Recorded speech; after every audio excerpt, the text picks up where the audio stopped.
Hey guys, welcome back to another video. This video I'll explain the question name product of array except self.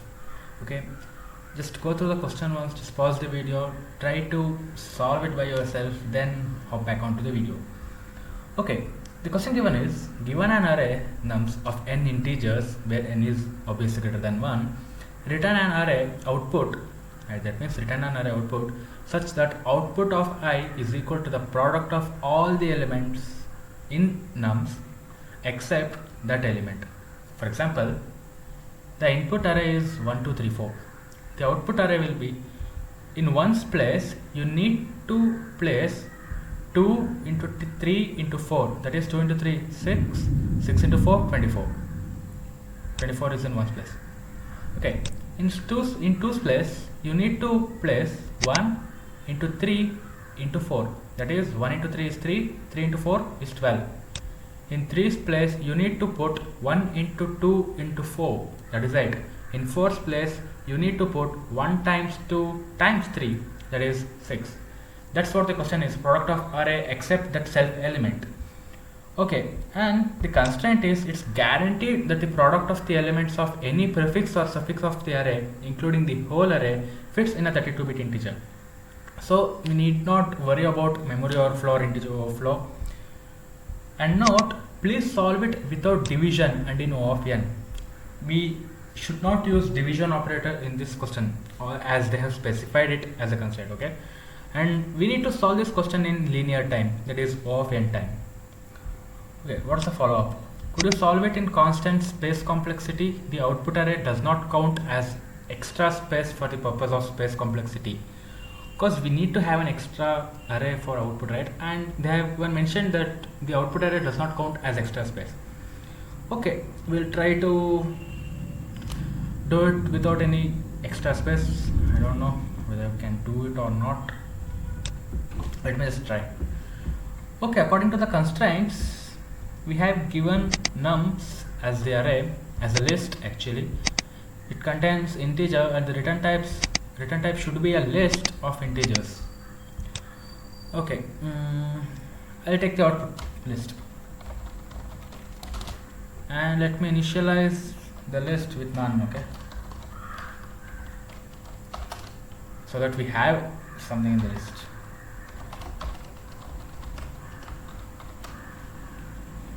We will have the output arrays list, output arrays length will be equal to the input arrays length, right? So we need not worry about the length of the output array. We'll just define output arrays length as input arrays length. Okay, now what can we do? You know about multiplicative identity, right? Some 8th class maths or 7th class maths. If we multiply a number with a multiplicative identity, we will get the same number. If we add a number with the additive identity, we will get the same number. The additive identity is 1 and multiplicative identity, additive identity is 0 and multiplicative identity is 1, right? We'll use that concept, as we need to exclude that self element and need to get a product of all those elements.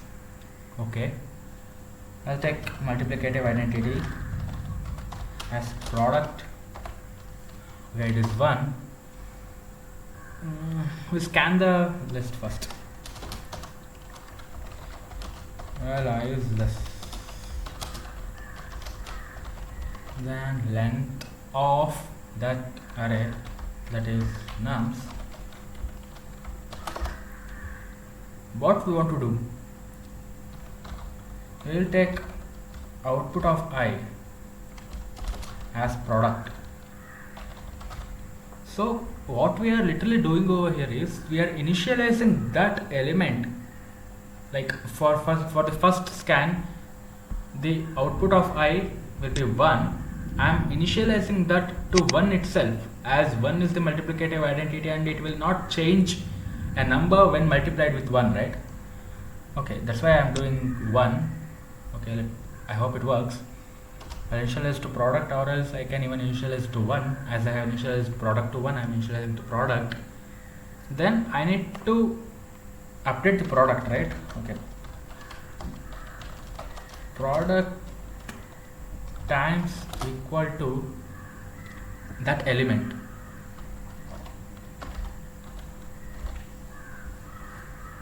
Okay, product has been updated by multiplying the previous value of product and the current element.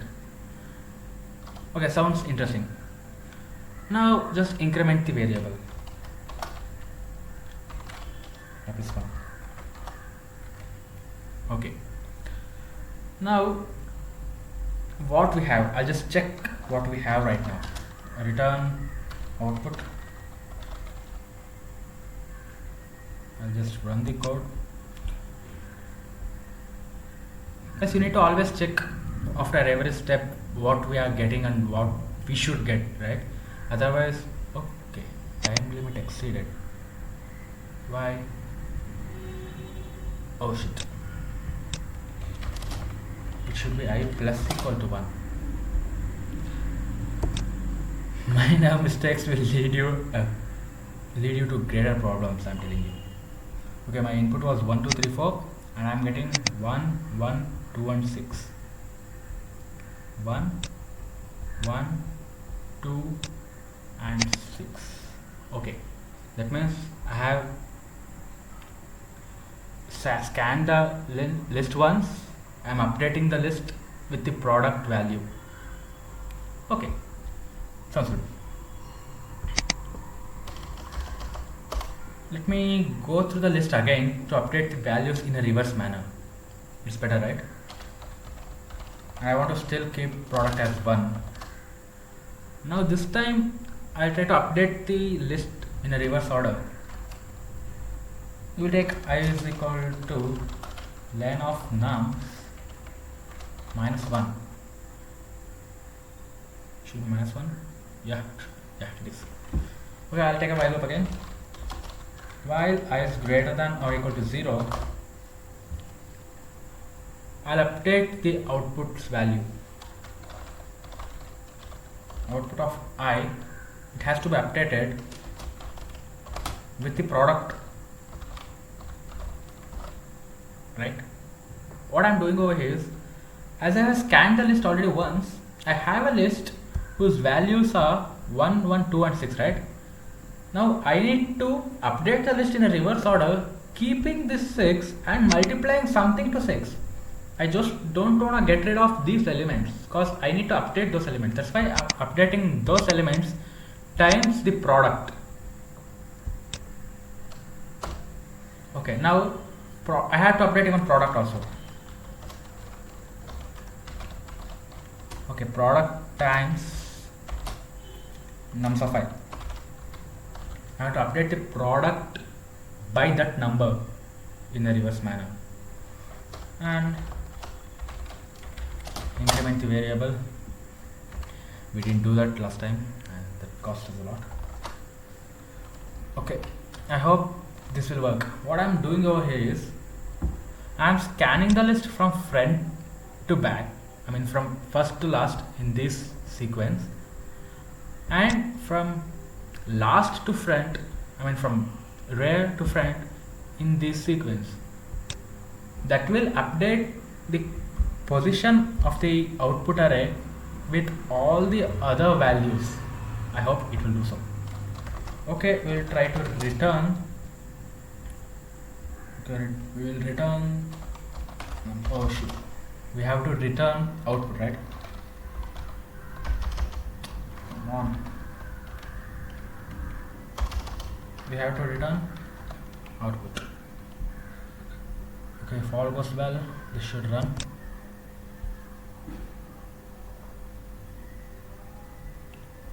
Index list out of range, output of I times equal to product. Okay, what's going on? I is length of nums minus 1 and I is greater than 0. Okay, output of I. Index list out of range. Oh, I had to decrement the value of I. As I'm doing a reverse scan over a list, I need to decrement the variable, right? See guys, that's what I'm telling you. A minor mistake will cause us a fortune. I have to submit right now. Yeah, accepted. Yeah, good going, guys. I'll just post the questions link in the description below. Try to answer it by yourself, or else just watch this video and try to code it without watching the video again. Thank you, guys. In the next video I'll try to bring some more stuffs that might be interesting for you. Thank you.